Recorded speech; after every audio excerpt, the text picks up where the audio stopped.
ఓం గం గణపతయే నమః. ఓం జ్ఞానానందమయం దేవం నిర్మలస్ఫటికాకృతిం ఆధారం సర్వవిద్యానాం శ్రీ హయగ్రీవముపాస్మహే. హయగ్రీవ అనుగ్రహ ప్రసాద సిద్ధిరస్తు. ధనస్సు రాశి వారికి మే 15 నుంచి జూన్ 15 వరకు కూడా భాగ్యాధిపతి అయినటువంటి సూర్యనారాయణమూర్తి 6వ స్థానమైనటువంటి వృషభ రాశిలో సంక్రమించేటటువంటి ఈ సంక్రమణం వేళ మిగతా గ్రహాలు కూడా 2-3 గ్రహాలు మారేటటువంటి ఈ యొక్క స్థాన మార్పు వలన ముఖ్యంగా ధనుస్సు రాశి వారికి చాలా వరకు మంచి జరగడానికి అవకాశం ఉంది. 6వ స్థానంలో సూర్యుడి యొక్క సంచారం విశేషమైనటువంటి కీర్తిని, ప్రతిష్టతని, భోగభాగ్యాదుల్ని, ఆరోగ్యాన్ని ప్రసాదిస్తూ శత్రు రోగ రుణ విముక్తిని కలుగజేస్తూ మంచి ఉద్యోగ ప్రాప్తిని కలుగజేస్తోందని చెప్పుకోవచ్చు ధనుస్సు రాశి వారు. అట్లాగే వీరికి ఉన్నటువంటి అప్పులని కూడా తీర్చివేసేసి ఉద్యోగంలో సరైనటువంటి ప్రతిభని చూపించడం ద్వారా వీరికి ఉద్యోగంలో ఎవరైనా సరే శత్రువులుగా ఉన్నటువంటి వారు మిత్రువులుగా అయ్యేటటువంటి పరిస్థితి కూడా కనిపిస్తోంది. బుధుడు కూడా రవితో కలవడం ద్వారా. ఇదే బుధుడు శని బుధ నక్షత్రంలోకి మే 17 తర్వాత మారినప్పుడు వీరికి వ్యాపారపరమైనటువంటి ఆలోచనలు కలగటం, వ్యాపారంలో వృద్ధి జరగటం, వ్యాపారంలో సమస్యలు ఉంటే తొలగిపోవటము, గృహపరమైనటువంటి చిక్కులు ఏదైనా ఉంటే కూడా తీరిపోయే పరిస్థితి కనిపిస్తోంది మే ఎండింగ్ వరకు కూడా. కాబట్టి సూర్యనారాయణమూర్తి 6లో ఉండటం ద్వారా తండ్రి గారితో ఏదైనా సమస్య అంటే సమస్యలు ఉన్నా, వారి యొక్క అనారోగ్యపరమైనటువంటి సమస్యలు ఉన్నా వాటిని కాస్త తీర్చుకునేటటువంటి పరిస్థితి ఏర్పడుతుంది. సరైనటువంటి వైద్యులను కలవటం, వారికి ధనాన్ని సమర్పించటం, వారి యొక్క సలహా మేర తండ్రి యొక్క ఆరోగ్య పోషణ చేయించుకోవడం చాలా విశేషంగా కనిపిస్తోంది. సూర్యనారాయణమూర్తి ఈ మాసం మొత్తం కూడా వీరికి విశేషమైనటువంటి ప్రజ్ఞని, జ్ఞానాన్ని, అధికార యోగ్యతని, ముద్రాధికార యోగ్యాల్ని కూడా కలుగజేస్తున్నాడు. రుణ విముక్తి నుంచి వీరిని చక్కగా మానసిక ధైర్యాన్ని, మంచి సెల్ఫ్ కాన్ఫిడెన్స్ లెవెల్స్ని కూడా కలుగజేస్తున్నారు. నేత్ర సమస్యలకి చెక్ పెట్టే అవకాశం కనిపిస్తుంది. అంతర్గతంగా ఉన్నటువంటి శత్రువుల్ని నివృత్తి జరుగుతోంది. పెట్టుబడులు పెట్టే అంటే ఉద్యోగపరంగా కానీ వ్యాపారపరంగా కానీ పెట్టుబడులు పెట్టేటటువంటి సమాయుక్తమైన ఆలోచనలు చేస్తారు ఈ ధనుస్సు రాశి. 3లో ఉన్నటువంటి రాహువు మంచి ధైర్య సాహసాలతో వీరు చేసే నిర్ణయాలు, అది గృహపరమైన నిర్ణయాలు కావచ్చు, వాహనపరమైనటువంటి కొనుగోలు విషయాల్లో కావచ్చు, ప్రయాణాల యందు కానీ వీరికి అనుకూలమైనటువంటి పరిస్థితులు ఈ రాహువు కలుగుతాయి. ప్రయాణాలు కూడా దూర ప్రాంత ప్రయాణాలకి మోక్షపరమైనటువంటి జ్ఞానసిద్ధిని పెంపొందించుకోవడానికి, అట్లాగే దైవారాధన యొక్క శక్తిని పెంచుకోవడానికి, పూర్వజన్మలో చేసుకున్నటువంటి పుణ్యాన్ని అధిక మొత్తంలో ఆర్జించడానికి వీరు దూర ప్రయాణాలు చేసి ఏ గణపతి ఆరాధనో, గణపతి దేవస్థానాలు, గణపతి దేవాలయాలకు దూరంగా ఉన్నటువంటి దేవాలయాలకు వెళ్ళటము, దాని ద్వారా విశేషమైనటువంటి ప్రజ్ఞని, వాక్కుని, బుద్ధిని, తెలివితేటల్ని పెంచుకోవడానికి కేతువు మంచి యోగాన్ని ఇస్తున్నారు.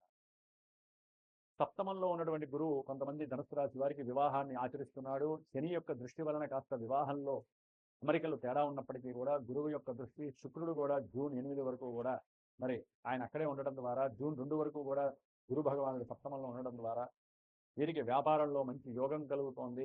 కొంతమందికి రెండో పెళ్లిళ్ళు అయ్యే అవకాశం ఉంటుంది, మొదటి పెళ్లిలో సమస్య ఉన్నటువంటి వాళ్ళకి. కొంతమంది కొత్తగా పెళ్లి చేసుకునే వాళ్ళకి కూడా గురు శుక్రుల యొక్క అనుబంధము చాలా విశేషమైనటువంటి యోగాన్ని ఇస్తోంది. వివాహ యోగం ఇస్తోంది. అనుకున్న కార్యాలయంలో లాభం కలుగుతుంది, మంచి ధనప్రాప్తి కలుగుతోంది. అనుకున్న కార్యాలు కొంచెం విఘాతం కలిగించినప్పటికీ వీరికి ఉన్నటువంటి మనోధైర్యము, ఆత్మస్థైర్యము, బుద్ధి బలము, జ్ఞాన సిద్ధి ఇవన్నీ కూడా వీరిని ముందుకు తోసేసి చక్కగా వ్యాపారంలో వృద్ధి చేయడానికి, అనుకున్న కార్యాలు లాభం చేయడానికి అవకాశాలు ముందుగా ఉన్నాయి. జూన్ 30 నుంచి కూడా బుధుడు సప్తమంలోకి రావడం ద్వారా వ్యాపారపరమైనటువంటి ఆలోచనలు వృద్ధిలోకి వస్తాయి. వ్యాపారపరమైనటువంటి అనుకూలతలు కలుగుతాయి.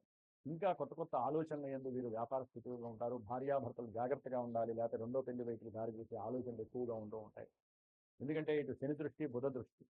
శని బుధ నక్షత్రంలో ఉంటాడు కాబట్టి కళ్యాణం అయిపోయిన తర్వాత వీరికి ఎన్నో రకాలైనటువంటి ఇబ్బందులు కూడా ప్రయాణాల యందు, వీరి మాట తీరు కానివ్వండి, వీరికి ఉన్నటువంటి చతురత కానివ్వండి, వీరిని మించేటటువంటి పరిస్థితులు కలుగుతాయి. కాబట్టి మీ యొక్క తెలివితేటలు అధీనంలో ఉంచుకోండి. మీ యొక్క వాక్కుని, మీరు సంభాషించే తీరుని కొంచెం జాగ్రత్త పెట్టండి. కొంతమంది వ్యాపారస్తులకి అనుకూలంగా ఉండేటటువంటి యోగ్యత అయితే కనిపిస్తూ ఉందండి ధనుస్సు రాశి వారికి. ఏదైనా గణపతి ఆరాధన చేస్తే వ్యాపారస్తులకి ఒక ఇంత సప్తమ రాశిలో ఉన్నటువంటి బుధుడు కాస్త దోషాన్ని కలుగజేస్తాడు అనేది వ్యాపారస్తులకి, అట్లాగే వివాహపరమైనటువంటి ఆలోచన చేసే వాళ్ళకి కూడా కాస్త దోషం తెలియపోతుంది. గణపతి హోమం ఉన్నా, లక్ష్మీ గణపతి హోమం ఉన్నా, లేకపోతే గణపతి చతురావృతి రత్నాలను చేయించి కార్యక్రమాలు చేసుకొని శుభం జరుగుతుంది.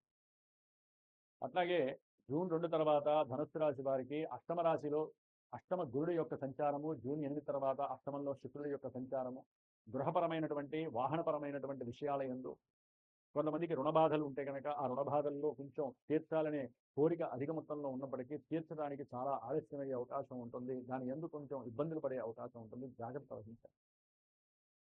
అట్లాగే ధనపరమైనటువంటి విషయాలు అనుకున్న సంకల్పాలలో కొంచెం ఆలస్యము జరిగి మీరు ఏం చేయాలో కూడా తెలియని పరిస్థితి ఉంటుంది. జాగ్రత్త పడాలి. తల్లి యొక్క ఆరోగ్యం పట్ల శ్రద్ధ వహించండి.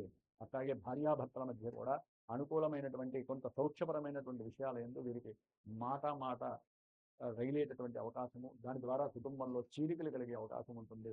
ధనపరమైనటువంటి నష్టము కలగడానికి కూడా అష్టమంలో గురు శుక్రుల యొక్క యోగము కొంచెం ఇబ్బంది కలుగజేస్తూ ఉంటాం. కాబట్టి ఏదేమైనప్పటికీ జన్మజాతకంలో జరిగే దశలు అంతర్దశలు మన యొక్క జీవితాన్ని నిర్దేశిస్తాయి.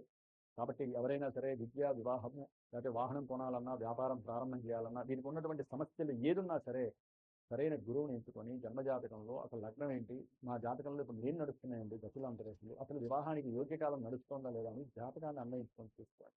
గురుబలం వస్తోందని చెప్పి కొంతమంది గురువు అనుకూలంగా ఉన్నాడని పెళ్లిని చేసుకోకండి. జన్మజాతకంలో అది రిఫ్లెక్ట్ సరిగ్గా లేకపోతే ఈ గురువు పెళ్లి చేసేవాడు జన్మజాతకంలో విఘాదాలను కలిగజేసే గ్రహంగా ఉంటే కనుక పెళ్లి పెటాకులైపోయి విడిపోయే పరిస్థితి, ఆర్థికంగా నష్టము, కోర్టు కేసులు ఇది కూడా ఆయన ఇస్తూ ఉంటాడు జన్మజాతకాలు. కాబట్టి గురువుని సరైన గురువుని ఆశ్రయించి వారి ద్వారా తెలుసుకొని శుభకార్యాలు చేయండి. ఏదైనా పెట్టుబడులు పెట్టాలన్నా గురువు ద్వారా అడగండి. ఎవరికైనా ఉద్యోగం పోయి మానసికంగా నిర్వీర్యంగా ఉంటే ఉండొద్దు. గురువుని తెలుసుకోండి. ఆ గురువుతో మాట్లాడడం ద్వారా వైబ్రేషన్స్ మీకు పాజిటివ్గా వస్తాయి. ₹1 ఖర్చు పెడతారేమో గురువుకి, భగవంతుడి యొక్క పూజలకి, పునస్కారాలకి, కానీ మీకు అత్యంత శక్తిని ప్రసాదిస్తారు వారంతా కూడా. కాబట్టి జ్యోతిష్యాన్ని నమ్మండి, పరిహారాలు ఆచరించండి, మన సనాతన ధర్మానికి న్యాయం చేకూర్చండి. ఎప్పుడూ కూడా సనాతన ధర్మంలో ఈ పూజాధికాలు, బ్రాహ్మణుల యొక్క మంత్రాలు, గురువుల యొక్క సంభాషణలు మన దేశాన్ని అభివృద్ధి పథంలోకి తీసుకెళ్తున్నాయి. గుర్తుపెట్టుకోండి. మనం ఎప్పుడూ బాధలు పడుతున్నాయి చెప్పుకోవద్దండి. బాధల్ని అనుభవిస్తూ ఉన్న వాళ్ళు కంపల్సరీ దాన్ని డైవర్ట్ చేసుకోవడానికి ఇలాంటివి చేసుకోవాలి. అప్పుడే మన ధర్మం వృద్ధి చెందుతుంది. కాబట్టి ధర్మం అనేది ఓన్లీ మన హైందవులకు మాత్రమే భగవంతుడు ఇచ్చిన వరం. కాబట్టి దాన్ని దినదినము వృద్ధి చేస్తున్నాం. గోసేవ చేసుకోండి, గోవుల్ని రక్షించండి, వృక్షాలని రక్షించండి, లేకపోతే చెట్లని నాటండి. భవిష్యత్ తరాల వారికి ఎన్నో రకాలైనటువంటి యోగాన్ని ప్రసాదిస్తాయి ఈ వృక్షాలు. కాబట్టి అంతరిక్షంతో డైరెక్ట్గా సంబంధం ఉన్నటువంటి దేశాలలో మన యొక్క దేశం మాత్రమే వాటిని ఆరాధిస్తూ దేవతలుగా భావిస్తూ వాటికి కావలసినటువంటి శాంతిని చేసుకునే యోగం మన సనాతన మన ప్రపంచంలోనే ఉంది. కాబట్టి నిత్యము మీరు దైవారాధన చేసుకుంటూ సమస్యలు వచ్చినప్పుడు గురువుని ఆశ్రయించి మీ యొక్క రాశుల పరంగా ఏవైతే ఇబ్బందులు కలుగుతున్నాయో అది జాతకంలో కూడా కలిగితే వాటి తగ్గ పరిష్కారాలు ఆచరించి చక్కటి యోగాన్ని మీరు పునరుద్ధరించుకోండి. కాబట్టి ధనుస్సు రాశి వారికి జాగ్రత్తగా ఉండండి.